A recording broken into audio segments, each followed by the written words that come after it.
Thank you very much, Andy and Heidi. It's great to have you here as well today. And it's fantastic to be in Rochdale at Mellors Bus Factory. Not just a good local business, although it is that, but also a key part of the B network supply chain. And it's good to see so many familiar faces here, including the leaders of some of our local councillors. 11 months ago today, this government was elected on a promise of change, to deliver security for working people and renewal for our country, to build a stronger and more resilient Britain, a country built on and powered through the contribution of people in all parts of our country. Today I will set out more of our plans to make that a reality. I know how hard the last few years have been for so many people. I have always been clear that the central challenge facing this government is to improve living standards and to renew our public services. And that the only sustainable way to turn around Britain's growth performance after 14 wasted years, to put more money in people's pockets, to revive our high streets, to give our children the opportunities that they need to succeed, and put simply, our plan is to make working people, to make our country better off. The central barrier to economic growth has been underinvestment. For too long, Britain has lagged behind every other G7 economy when it comes to business investment as a share of GDP. One of the consequences was that the last Parliament was the worst on record for living standards. This government's economic strategy is designed to fix that problem, underpinned by the three pillars that I set out before the election. First, stability, so that investors, businesses and families have the confidence to plan for the future. Second, reform, to remove the barriers that get in the way of so much potential. And third, investment, the lifeblood of growth and therefore of living standards. My cabinet colleagues and I have wasted no time in pursuing this agenda, overhauling our planning system, the single greatest barrier that businesses told me was standing in their way, starting in our first week in office with the biggest reforms to our planning system in a generation, launching Britain's first National Wealth Fund to help mobilise more than £70 billion of private sector investment into some of the industries of the future, like clean energy, defence and tech. Reforming our pension system to unlock billions of pounds of investment in British assets. Forging 3 new major trade deals to save and create jobs with India, the United States and the European Union, covering steel, manufacturing and agriculture. And alongside that, we'll be shaping the modern industrial strategy and the 10-year infrastructure strategy, bringing together government, business and working people to focus on the high potential parts of our economy and our future. We have already made significant progress. While it is just one quarter, the most recent numbers showed Britain to be the fastest growing economy in the G7. And real wages rose more in less than 10 months under Labour than they did over the first 10 years of the previous Conservative government. But we know that not enough people are feeling that yet. That trust remains low and prosperity is too narrowly shared. I know that we must do more. In a week's time, I will set out a spending review targeted squarely on the renewal of Britain, focused on the priorities of working people, by investing in our security, in our health, and in our economic growth, to deliver on the promise of change to make you and your family better off. I have long said that the only viable strategy for growth today is one that builds on strong and broad foundations. A Britain that is better off cannot rely on a handful of places forging ahead of the rest. And so we must reject once and for all the exhausted idea that a strong economy can be powered by just a few people, just a few industries, just a few parts of our economy.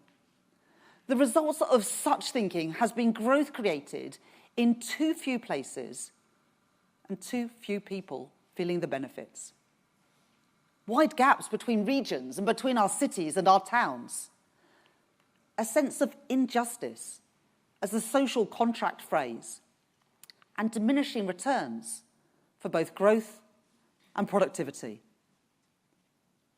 For every success story, and there are many, there is potential that is held back by the uneven distribution of opportunity, by the long legacy of deindustrialisation and past political choices that consigned whole industries and whole communities that depended upon them to decline. And yes, by spending decisions made down in London.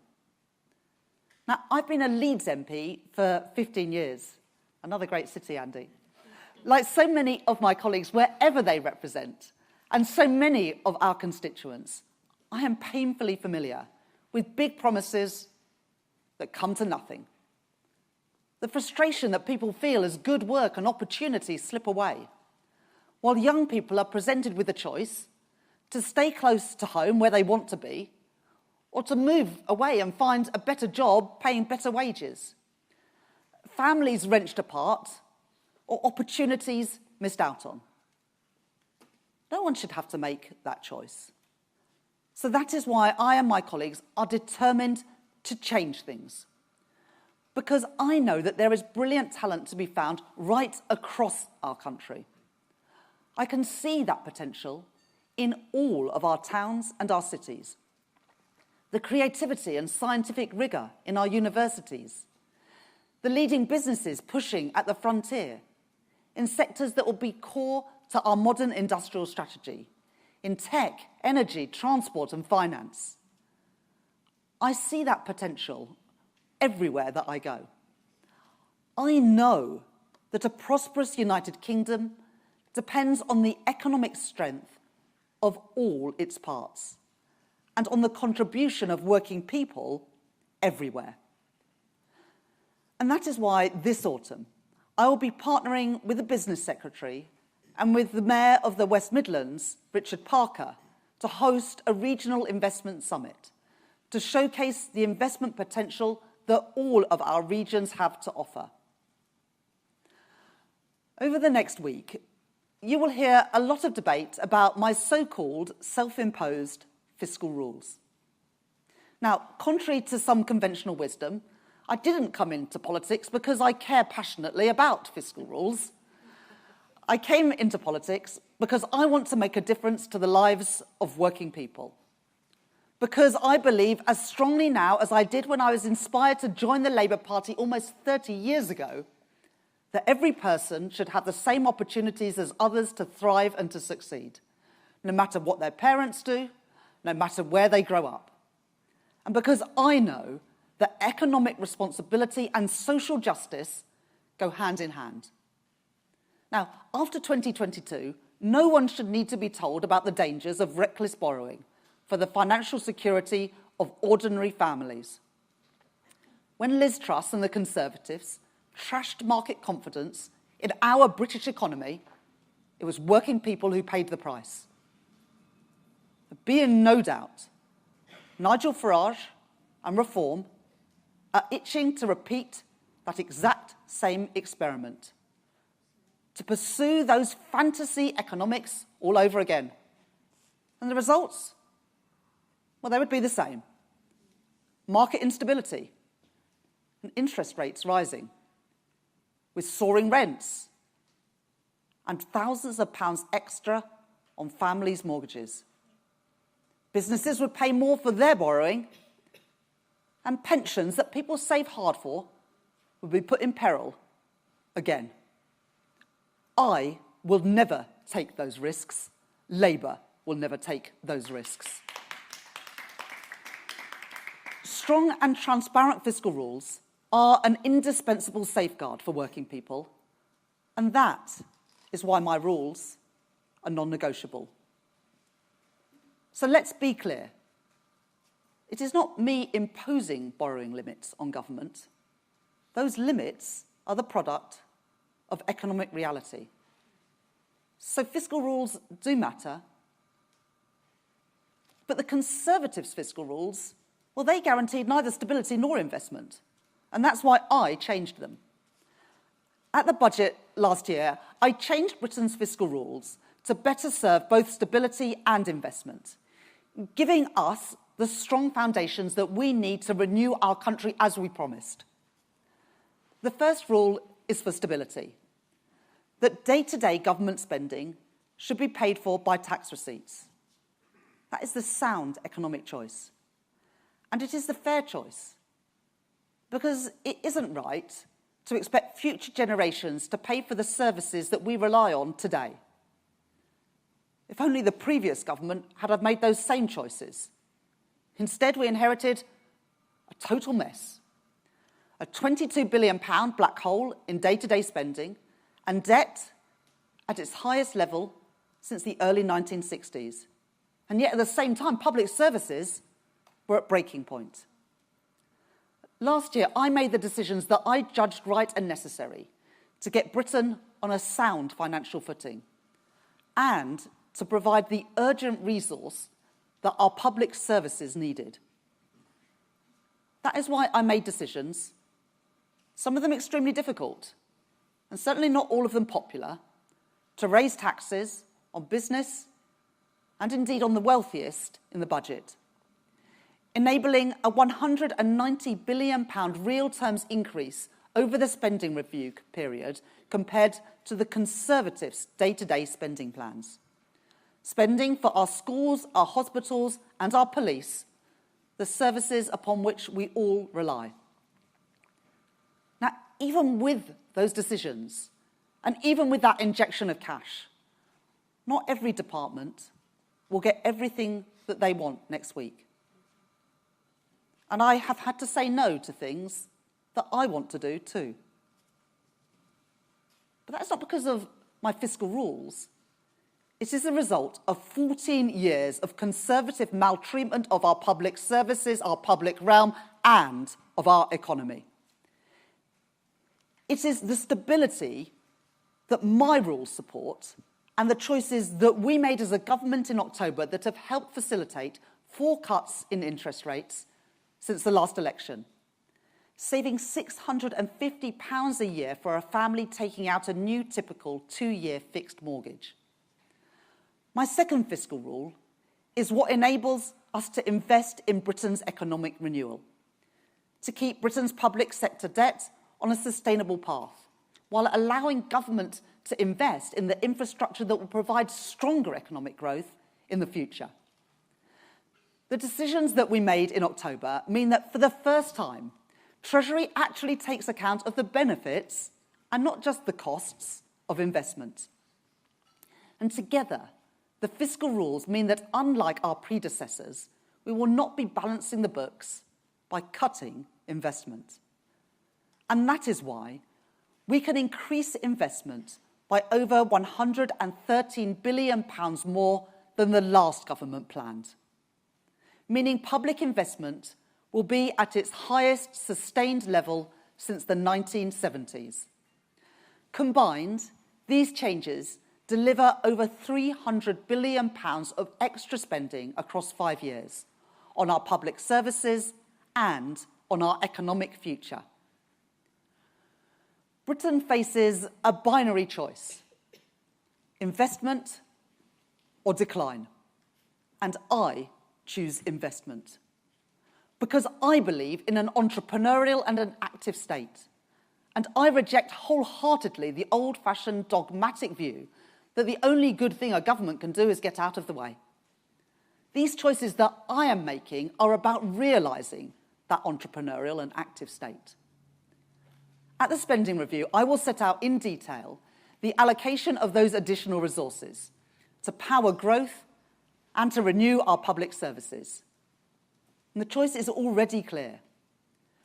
Where Reform and the Conservatives would gamble with Britain's future, Labour will invest in that future.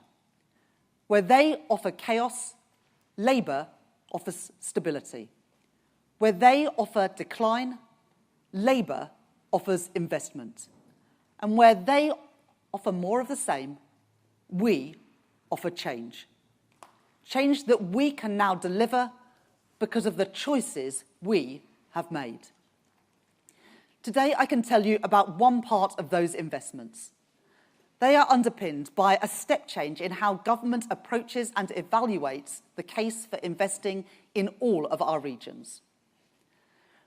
The Treasury Green Book sets the guidance for how public servants assess the value for money of government projects. It may sound dry, but it is one of the reasons why there hasn't been enough investment in the North and the Midlands for decades.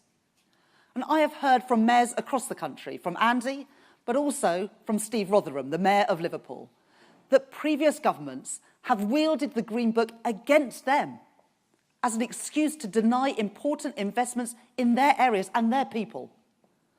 That's why in January, I ordered a review of the Green Book and how it is being used to make sure that this government gives every region a fair hearing when it comes to investment. I will publish the full conclusions of that review next week. However, I can tell you now that it will mark a new approach to decision-making in government and an end to siloed Whitehall thinking, making sure that government is taking account of the reinforcing economic effects of infrastructure investment in housing, in skills and in jobs, to invest in all of our nations and regions, not just a few. Next week, I will set out our plans in full for England, Scotland, Wales and Northern Ireland, in housing, in energy, in roads and in rail. But today I want to tell you about just one part of our plan, renewing our transport systems in England's largest mayoral regions, including here in Greater Manchester and across the North and the Midlands. Because connectivity is an absolutely critical factor in unlocking the potential of towns and cities outside of London. One of the areas in which previous governments have promised most but delivered least, and that will now change. Let me tell you why it matters.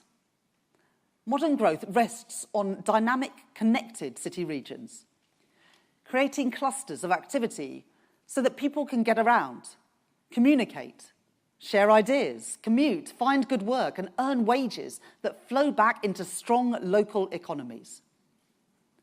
Stronger transport links within cities and the towns around them create opportunity by connecting labour markets and making it easier for firms to buy and sell goods and services in different places to different people. Labour's strong investment in the past in strongly integrated transport systems, including in London, helps explain London's global success and also its advantages over other UK cities. Now, we want London to succeed, but it is the lack of that infrastructure which puts England's other great cities, Birmingham, Liverpool, Newcastle, at a disadvantage compared to their European counterparts that have this infrastructure. And it helps to explain our underperformance relative to other European economies. If we were to increase the productivity of those second cities in the UK to match the national average, our economy today would be £86 billion larger.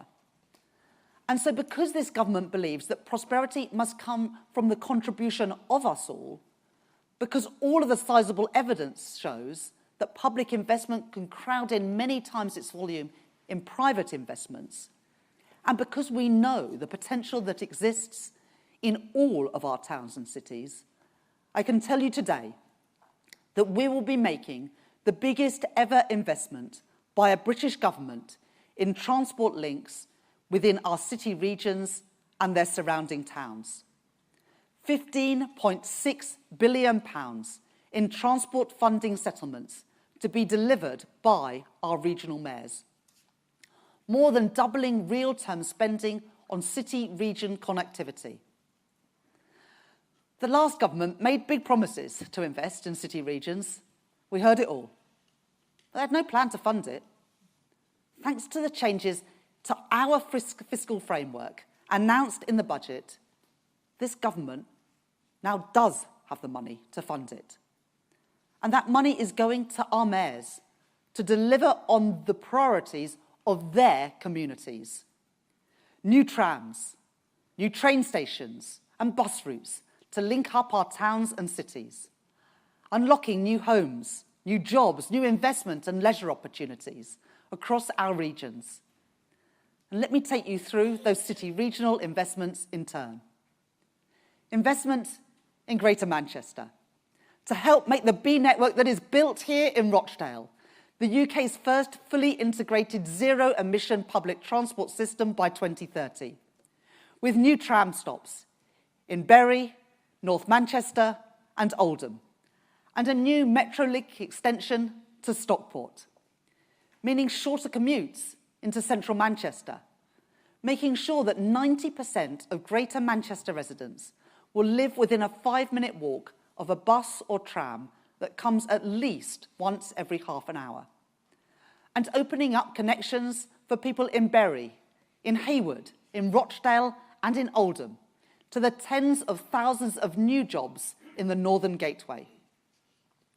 Investment in the Liverpool city region, backing the Mayor Steve Rotherham to deliver 3 new rapid bus routes, linking up the city centre, John Lennon Airport, Anfield, the new Everton Stadium on Bramley Moor Dock, and new homes built on the Central Docks redevelopment, alongside the largest ever investment in Merseyside railway stations to serve Halton, St Helens and Woodchurch. Investment in West Yorkshire, so that Tracy Brabin can fulfil her manifesto commitment to the people of West Yorkshire to deliver that mass transit system, with spades in the ground by 2028, unlocking in the process over 7,000 new homes, improving local transport for 700,000 people, to link up Bradford, Kirklees, Calderdale, Wakefield, Pudsey and Leeds, the largest city in Western Europe without a light rail or metro system, but not for much longer.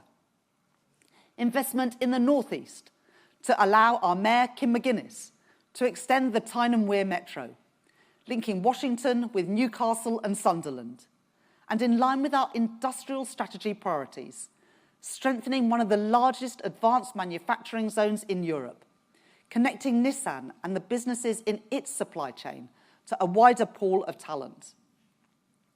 Investment in South Yorkshire, supporting our Mayor Oliver Coppard, so that in addition to the reopening of Doncaster Airport, he can renew the existing and now publicly controlled Supertram network, with track replacements, overhead line maintenance and rolling stock renewal, with a full fleet of new vehicles by 2032.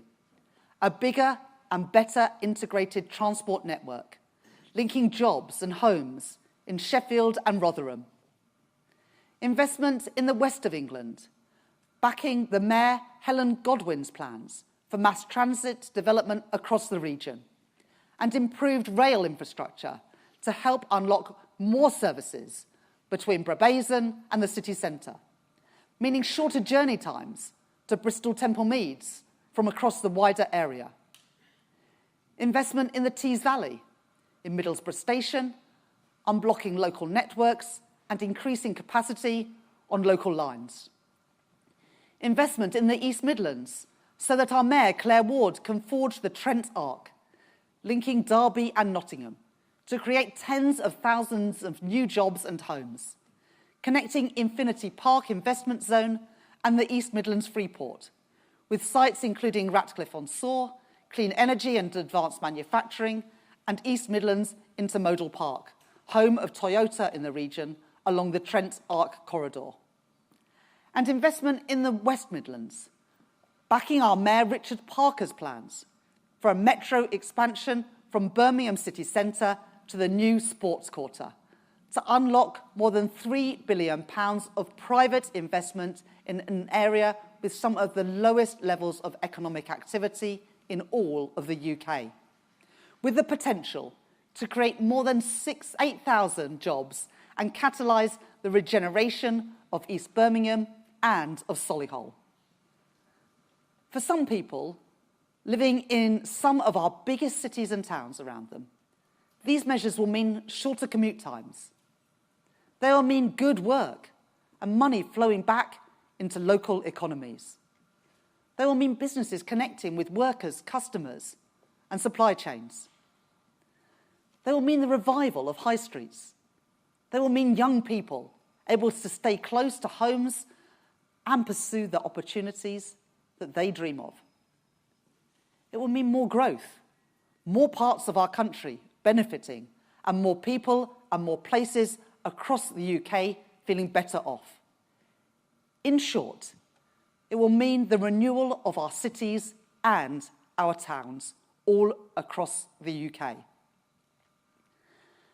As we build train stations and tram lines and buses, that will mean orders for steel made here in Britain. 6 weeks ago, this government was presented with a choice: to allow British Steel in Scunthorpe to close, or to intervene in a way that British governments have been too reluctant to do for too long. In opposition, I promised that our economic policy would be guided by what I call securonomics, a belief that an active state should and would take the necessary action to provide security for families and resilience for our national economy, that we would end the days when government turned a blind eye to where things are made and who makes them. And I meant what I said. And so I was not prepared to tolerate a situation in which Britain's steel capacity was fundamentally undermined, in which our infrastructure, our industries, our security became dependent on foreign imports. And I was not prepared to see another working class community lose its pride, the prosperity, the dignity that industry provides. So we intervened. We saved British Steel and the jobs that went with it. And in line with that principle, as we invest in transport for our regions, that investment will support British supply chains. I promised that this Labour government would buy, make and sell more here in Britain, and I meant it. Growth made in Britain, jobs here in Britain, and a new generation of crucial national infrastructure built right here in Britain. What I have set out today is just one part of our ambitious plan for the renewal of Britain, a plan which marks a decisive break with the days when government stood back and shrugged its shoulders, as jobs, industry and aspiration were drained away from so many of our towns and cities. Steps towards a new economic model, driven by investment in all parts of the country, not just a few. That is how we intend to deliver on that promise of change, to make you and your family better off. Next week, there will be more to come. This government promised change, and we are keeping that promise. Thank you.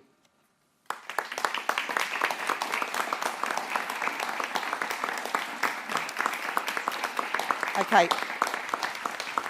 I'll take some questions now. If we start with BBC North West Tonight, Kevin Fitzpatrick. Hi. So the local leaders will no doubt welcome this announcement today, but you'll be aware that what they say is the big thing which would dramatically... So the local leaders, I'm sure, would welcome this announcement today, but you'll know that they also say that what this northern economy really needs to move things forward and rebalance the economy is new investment in the rail infrastructure, and there's been a big campaign for that commitment that the Tories made before you to build the Crossrail for the north, particularly initially Manchester to Liverpool. So can you commit that that is going to happen, and how much money will be allocated to it next week? So today I'm able to announce the mayoral settlements, which is a 2.4% increase in the funding for those combined authorities compared to the plans of the previous government for the previous Parliament. That's a substantial uplift, and then they'll make decisions about how to spend it. But as I was really clear, all I am setting out today is those settlements for the mayors. There'll be more to come next week on a whole wider set of investments in transport, in both road and rail, but also in housing, in energy and in digital infrastructure, and also support for our towns and our local places, all of which I know, because I speak to them regularly, are really important to all of our local leaders, including here in Greater Manchester. But I also just want to push back on something you said, that the previous government made these commitments. The previous government made a lot of commitments. What they didn't do is put the money in to be able to deliver them. And that is the big difference about what we are doing. On Wednesday next week, I will be setting out in a spending review where you can see every pound allocated, investment for 3 years for day-to-day spending, investment for 5 years for capital spending. We'll then be publishing a 10-year national infrastructure plan. That is a world away. You can make all the promises you like, but if the money's not there, they're not real. And that is the difference between the hollow promises of the last government and the serious ambition and investment of this government, with our plans not just generated in Westminster and Whitehall, but built up in conjunction with our mayors and with our local leaders, because we believe that the people who represent their local communities, live there day in, day out, know what is best for their local people and their local communities. And that is what is different about this government compared with the hollow and shallow promises of the past. I'll take the next question from Joseph at Manchester Evening News. Hi. Sorry. Just following on from Kevin's question, we at the Manchester Evening News have been campaigning for the new line from Manchester to Liverpool, so we hope the reports that it's happening are true. If you won't tell us that you can make a commitment to it today and how much you'll be spending, can you at least tell us what you think of the Mayor's proposal for the new line? And as part of those plans, the mayors have talked about an underground station at Piccadilly, which would also improve links to your constituency of Leeds. So can you tell us whether that will feature as part of the plans? Today I'm focusing on the mayoral settlements, not on heavy rail. So today I'm setting out £15.6 billion across 8 combined authorities, which is a 2.4% increase in spending in real terms in this Parliament compared with the last Parliament. And the focus today is on connections within city regions, connecting the towns with the cities so that more people can access good jobs, and we can open up more housing development and more investment across the region. There's more to come next week, but I will set that out in the spending review next week. The next question from the BBC, Alex Forsyth. Thank you very much, Chancellor. Thank you. You set out this investment in transport projects today, but isn't the reality that next week your spending plans are going to be difficult for some public services? And if you are determined to stick to your fiscal rules, can you level with people about how tough day-to-day spending might be? Well, thanks very much for your question. As I set out, I changed the fiscal rules last autumn. And those changes to the fiscal rules and also the difficult decisions that I made, not always popular, to increase taxes on business and also the most wealthiest, the non-DOMS changes, capital gains, private equity, private jets, private schools, that brought in around £40 billion a year. And the result of those 2 sets of changes, both on tax and the fiscal rules, meant that we're able to spend £190 billion more on day-to-day spending compared to the plans we inherited. And we're able to spend £113 billion more on capital spending compared to the plans we inherited. So overall, the spending review that I will be publishing next week will have more than £300 billion more spending over this Parliament than the plans we inherited just 11 months ago. Does that mean that we'll be able to do everything that we want to do? No. As I said in my speech just now, there are good things that I've had to say no to. The reason for that is because it is important to have control of the public finances. But everyone here will know, I expect a lot of people here have got mortgages that went up in 2022 because of what Liz Truss did to the economy.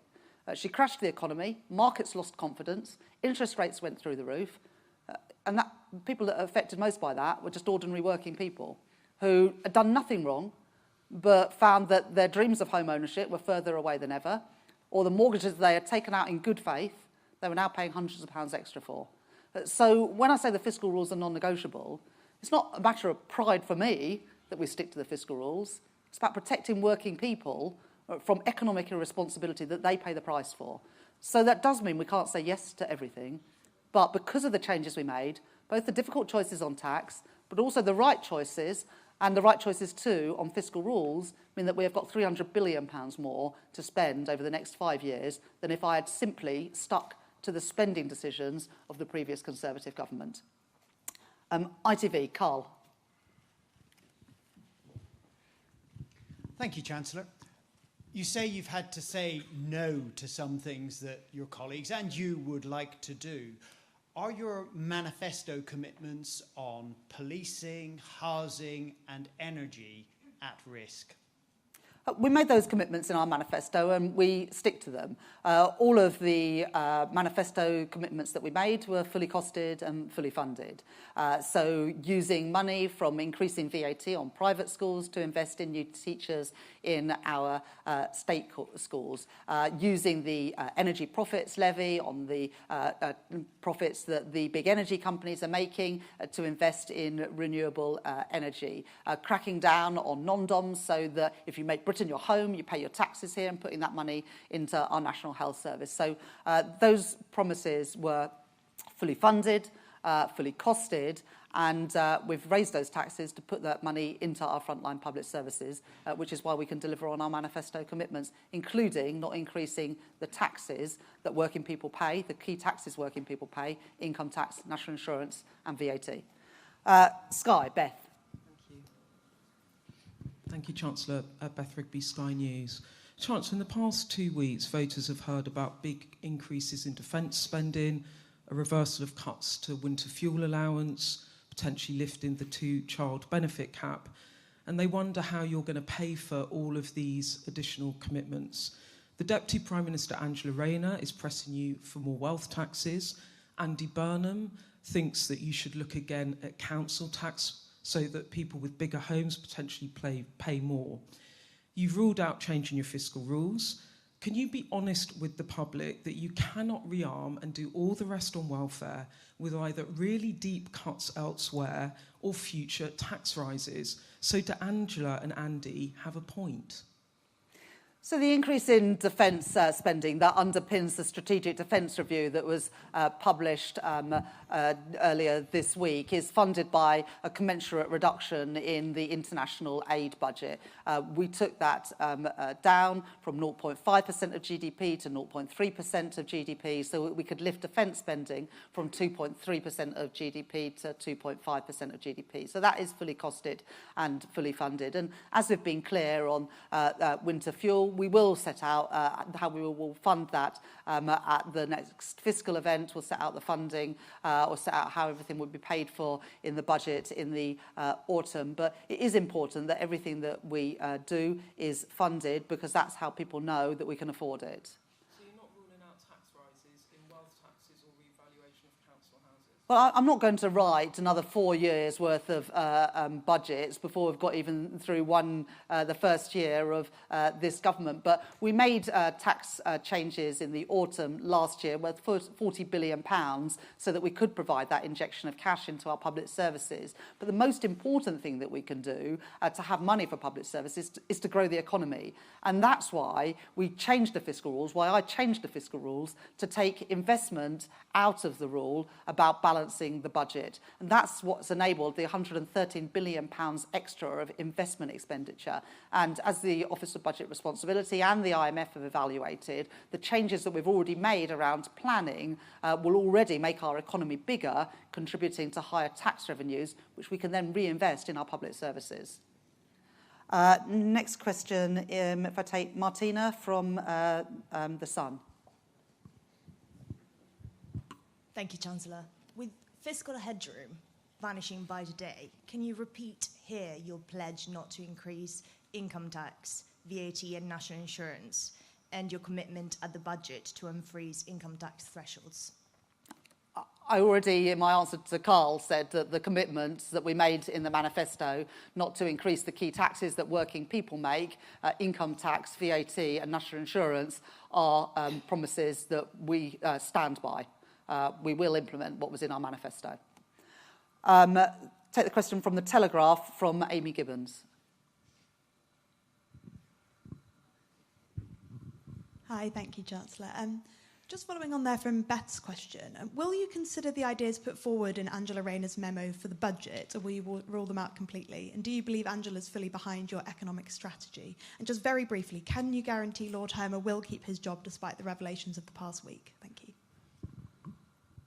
So it's perfectly normal for government ministers to come up with ideas about government. That is what collective government is about. Angela Rayner had ideas around, I think, around £3 billion of tax changes, some of them in housing, which is an area that she covers. But we did raise taxes by £40 billion in the budget last year, much more than £3 billion. And indeed, we've unlocked £300 billion of additional spending. We took the tax choices that we needed to provide that initial injection of cash into our public services, which is what has enabled us to spend £190 billion more over this Parliament on day-to-day spending. And then, of course, as I said, the rule around capital spending has unlocked a further £113 billion, so that we can invest the £15.6 billion, for example,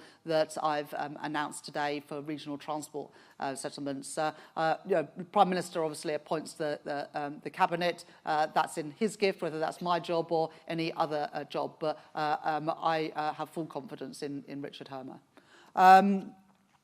Question from Aggie from LBC.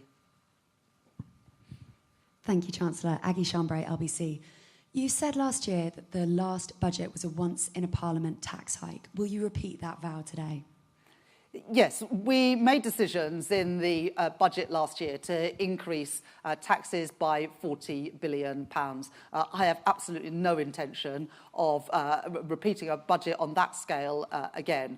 That budget was absolutely necessary because the previous government left a £22 billion black hole in the public finances, not some year in the future, but in the fiscal year we're in. They had already spent the reserves set aside for genuine emergencies 3 times over just 3 months into the financial year. So I had to take immediate action, both to put our public finances on a firm footing and also to ensure that our public services that had been committed funding, but that money hadn't been made available, to make sure that they could continue to function. I've now drawn a line under that economic mismanagement. People can be confident that our public finances are on a firm footing. And this week, I'll be allocating funds based on the budget settlement that we made last year. So nothing like that will happen again? I've just said that. The question from Daisy at the Times. Thank you, Chancellor. Sir Mark Rowley has warned that if frontline policing is faced with cuts in the spending review, forces will have to make stark choices about which crimes they investigate. Which crimes are the government happy for police to ignore? We will be increasing spending on police in the spending review next week, so that's not a decision that or a choice that I would recognise. Any other questions? Catherine? Thank you, Catherine Forster, GB News. Chancellor, you refer to people in the north being made big promises that come to nothing. You're here today, but 5 months ago you announced a huge infrastructure splurge based pretty much entirely on London and the South East, the areas that are already doing the best.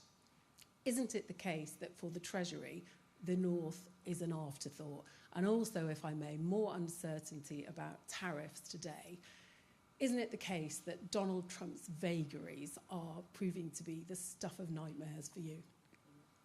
So the announcements we've made today is an uplift at 2.4 times more spending in this Parliament on these regional mayoral transport settlements compared to the settlement in the last Parliament. That is a substantial uplift, which is what makes possible the investments that I've announced today in extending existing tram networks, building new tram networks, new buses, new stations, are all possible because the investment in the North and the Midlands that I'm setting out today. And this is just one part, £15.6 billion, of a £113 billion uplift in public investment that I'm going to be setting out in more detail. And of course, it also comes on top of the investments through the National Wealth Fund, investments in places like Sunderland, which I announced just a couple of weeks ago, in a battery factory for electric vehicles. It comes on top of the commitment to carbon capture and storage, more than £20 billion of public and private investment in Merseyside and in Teesside. So we're committed to growth everywhere. And one, I think, indication that this is not just about one-off announcements, but about a whole different approach, is the fact that we are changing the Green Book. And as said in the speech, it might sound dry, but it's the excuse that government have used for years to say, oh, we'd love to do this, but it's not good value for money. Well, it's only not good value for money because you've written the rules that way. And we're changing that. And we're changing that because that is what our mayors asked us to do. They said they don't want handouts. They don't want a Labour government doing them favours. They want us to take seriously their investment propositions. And that's what the reforms that I'm going to be setting out in full detail next week will enable us to do. So it's not just a one-off decision, this is about a whole different way of doing things. And let me say something about the tariffs. Look, it was welcomed today by UK Steel that we have an exemption on the 50% steel tariffs that Donald Trump is bringing in. They will apply to every country in the world apart from Britain. That is because of the negotiating that Johnny Reynolds and his team at DBT have led, but also because of the work that our Prime Minister has done in building that relationship and setting out the case for Britain with the President of the United States.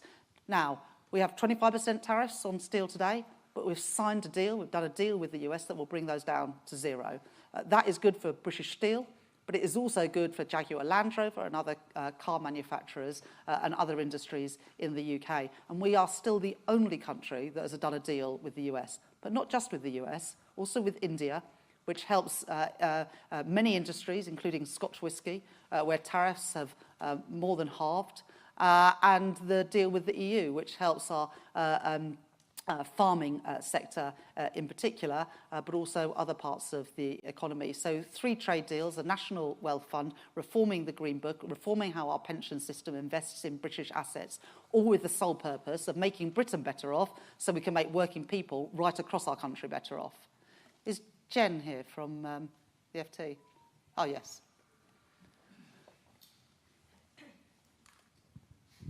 Hello, thank you. We published a story this morning about the Labour Party postponing its latest business engagement event at the last minute. It was due to take place on June 23rd. And we spoke to a number of businesses who've been asked to pay £5,000 a head, who are getting increasingly jaded by constant requests for cash from the party in the name of business engagement. This is the second similar event Labour's cancelled in recent months, and in both cases you were due to speak. Why is Labour organising and then postponing or cancelling these events? And are you trying to use British business as a cash point? Thank you.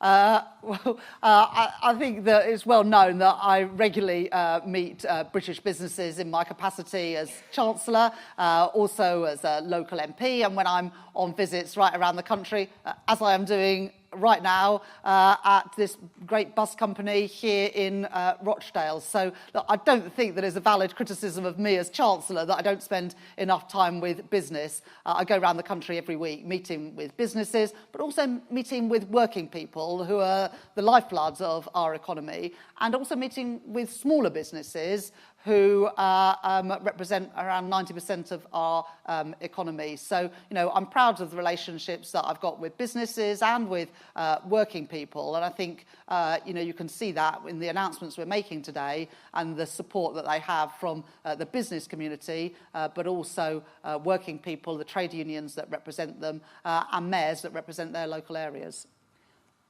I'll just take a couple more questions, then we'll have to wrap up. Yeah, lady there. Thank you, Chancellor. Sophie Huskisson from The Mirror. Pensioners are waiting anxiously for details about changes to winter fuel payment eligibility. Will we get them in next week's spending review?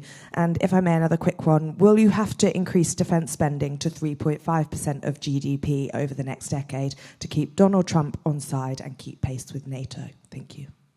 So I had to make decisions last year to restore sound public finances, and that involved a number of difficult decisions around welfare, taxation, and also public spending, including the decision to means test winter fuel payments, so only the poorest pensioners, those on pension credit, got it. But we have now put our public finances on a firmer footing. The economy is in a better shape, but we have also listened to the concerns that people had about the level of the means test. And so we will be making changes to that. They will be in place so that pensioners are paid this coming winter, and we'll announce the detail of that and the level of that as soon as we possibly can. But people should be in no doubt that the means test will increase and people will get, more people will get winter fuel payment this winter. On the question about defence spending, we've set out a fully costed, a fully funded plan to take defence spending to 2.5% of GDP within just 2 years, and we will take defence spending to 3% in the next Parliament. Of course, that's got to be dependent on economic and fiscal circumstances, but we are already, and we will set out more detail of that increase to 2.5% in the spending review next week. Final question, yes, lady there. Hannah Al-Othman from The Guardian. Chancellor, how much of a priority is tackling child poverty given that the strategy has been delayed? And do you share Keir Starmer's hope that you'll be able to scrap the two-child limit that has been described by Gordon Brown and many others as cruel? So that is a cap that we inherited from the previous government, and it will cost, I think, just over £3 billion to reverse. And I have been clear that we won't make spending commitments without being able to explain where the money is going to come from. But this government is determined to reduce child poverty. It's a moral mission for this government. It's why we have already started on that with the rollout of the first breakfast clubs from April at primary schools. It's why we've put more money into childcare so that more parents can work more hours to balance work and family life and put more money in their families' pockets. But every Labour government has reduced child poverty. We are determined to do so as well. The Child Poverty Task Force will be reporting in the autumn, and then we'll be setting out further plans. Thank you very much for being here today and for your questions, and thank you to the leaders of the Council as well for coming.